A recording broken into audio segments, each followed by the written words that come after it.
Thank you, Whip. Honorable Zungula. The stage is yours.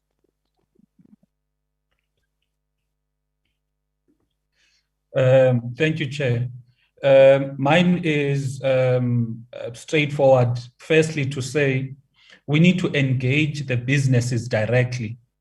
By that, as soon as we've agreed on a program, I think the committee support staff including Parliament, needs to publicize our visits to ensure that as many businesses as possible get to know and understand where we will be, and so that they can come engage us and talk to us directly about in fact, we know the problems, that their businesses have been banned, they've lost their stock, but they are the ones who will know how to best proceed in terms of what kind of help will be they need from the government.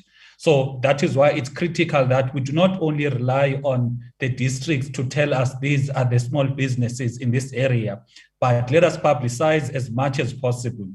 The second thing is that we must not split, because when we split, we are going to disadvantage some of the parties with only one members here. Where one committee, I don't see any reason why we can't spend 2 days in KZN and another 2 days in Gauteng, because at the end of the day, we are going to come back and deliberate. If one member does not go to one province, how can they effectively deliberate on whatever that might have transpired in the other province?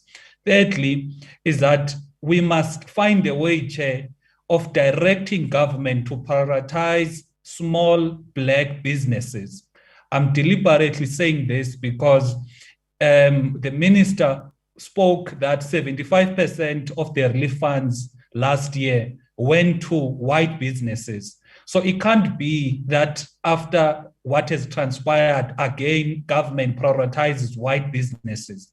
Perhaps we must ask the support staff to assist us with getting reasons or clarity on why were small businesses only receiving 25%. Is it a matter that they were not aware about the relief funds? They were not well capacitated in terms of applying, so that after this entire process, majority of the businesses that will be assisted are small businesses which are predominantly Black owned, because they do not have the luxury of insurance to back them up. They do not have the luxury of reserve funds to assist them. So that is why, for me, it's critical that when we go there, we understand what were the causes of government giving relief funds to 75% of white-owned businesses instead of Black-owned businesses. Because the reality in our country, it is the Black people that are economically displaced. So if we are not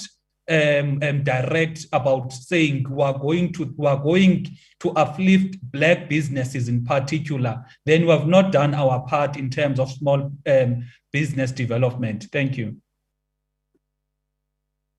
Thank you, Honorable Zungula. King, do we still